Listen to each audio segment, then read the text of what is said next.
Jake Paul, whatever, versus Tyrannosaurus Rex is happening this Sunday. And many people are pondering, why is this event not generating the buzz of Ben Askren? And I'm going to tell you why. There's a couple of core reasons why. So reason number one, Ben Askren, so I'm going to compare this to the Askren fight, because that was a fight that no one was interested in, but somehow, and even to me, they made it more interesting than I thought it was going to be. I knew that Ben was going to lose. It seemed like the most meaningless fight, yet it made me a little bit more interested than I thought, which is great marketing. Tyron Woodley, this is a fight that makes sense, that people would just automatically be interested in, and that's one key thing.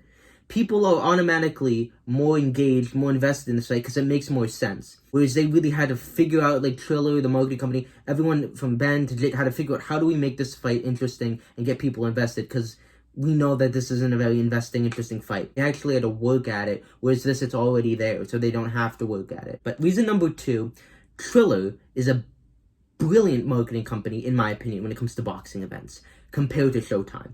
I saw more ads. I've seen the ads that Triller did for Jake and Ben were way better. They really promoted it, and like they did a documentary series that aired a couple weeks before the fight. And I don't know about what it is about Triller, but just the way they marketed that fight was really good. Like they really seem to have a wider reach. Like I feel like with this fight, like it's almost as if Showtime isn't really trying. Like with Triller, you really saw that they were taking this and handling it with as much care as they possibly could.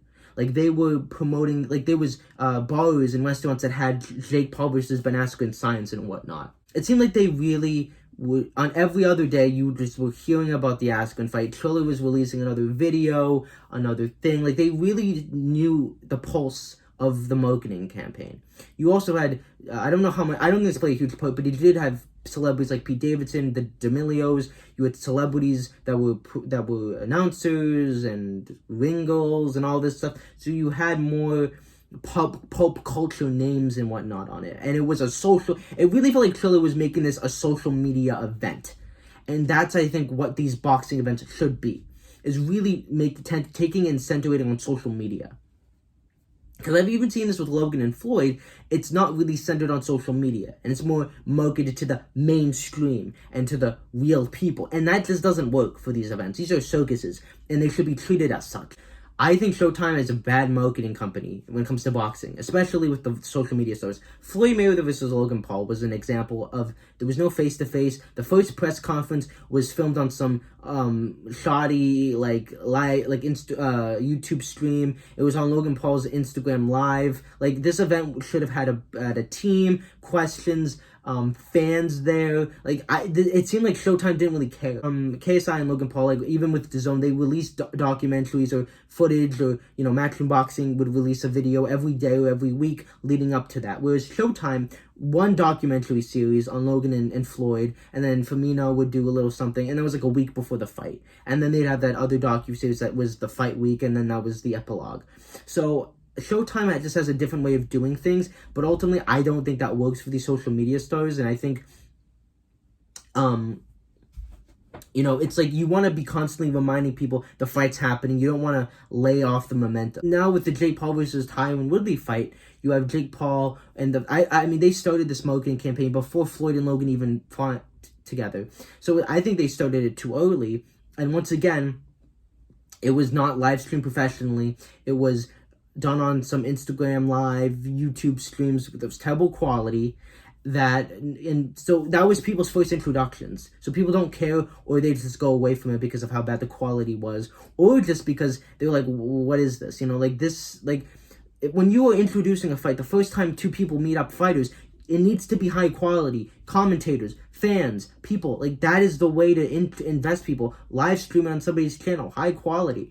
Like, that is how you get people interested, not just for YouTube events, but for all boxing fights. And the fact that Showtime is taking such an amateur marketing strategy to this is kind of shocking. Over the past July, barely nothing. Showtime has done basically nothing. And only now they're doing the documentary series. And I think it's because Showtime will just do something, and then for weeks and a month will pass where there's no marketing, there's no footage, and it's only in the last couple weeks that they'll actually amp up the marketing. And I just don't think that this works for these types of events, is for you to keep it in the social media realm, to get those people in, and for and to have these events where there are fans, where people can come together, because that's what generates buzz and interest. Woodley and Jake, the press conferences have only been for the media. So third point, Ben Askren sells a fight better than Woodley. Woodley is stoic. He's a military man. He tells it straight. Ben Askren's a personality. He's goofy. He can take himself not seriously. He knows how to sell a fight. He's got that Conor McGregor personality. He can go onto the level of roasting and being immature and disrespectful like the YouTubers are. He understands social media well when he released that Rocky montage, or when he was just on every single interview podcast. He was on Vidal's podcast. He was on Impulsive. He was on MMA with Ariel Winter. He was on every single podcast and interview. He was selling this fight more than Jake was. A lot of these people don't know who Ben Askren was, but he had a likable personality. He was entertaining to watch, and you just wanted to see more of him. Whereas Woodley, you like him, but he's a military man. He's straight. He kind of like, when you ask him a question, he's like, this and this and this, yeah. Whereas Ben Askren's like, well, this and we got this and this and ha ha ha, and oh, Jake Paul, like, why you gonna have kids? I didn't know that was allowed. Like, it's stuff like that, the showmanship. And being a showman and understanding that you have to be an entertainer in a way is something that Woodley doesn't get. With Jake Paul, no one wants to see Jake Paul really fight. They just want to see him lose. So it's all about finding an opponent that's a showman, which is why someone like Tommy Fury made more sense. Tommy's a showman. Tommy and Jake Paul, we want to see the confrontations. Tommy got the pulse on social media. He's young like Jake. He can deal with Jake's insults and whatever, and come back with good stuff instead of taking it like Woodley and whatnot. Like, Tommy Fury can sell a fight, actually. Like, I think people don't get that. Like, he knows how to market it. People like watching him, talking about him. He's straight and stoic, but he's not fully just like this. Ben Askren was a huge pivotal part in why that event was so well marketed and why people took so much interest in it. I'd say the final reason is, this event's going to be $60. The last event was $50. Big difference. It's also going to be in Cleveland, Ohio, in an arena. Again, I've said this. Jake cannot pull in numbers. He cannot sell out an arena of 20,000, maybe 1,000 at most, but 20,000, definitely not. He's not as relevant. He doesn't hold clout. People don't want to pay him money. We're also in the rise of Delta and COVID. And that's a huge factor. Even if Jake and Ben fought in an arena with people in it, I think that would still struggle to sell. Even Jake hasn't been promoting this fight. Whenever we hear about Jake fighting, he's talking about the future, and he's not talking about Woodley. And that's the big thing. He's talking about all these other things. Whereas with Ben Askren, he was just talking about Ben. He wasn't looking at the future. And I think that's another thing on Jake's part, is kind of looking at the future and not looking at the now.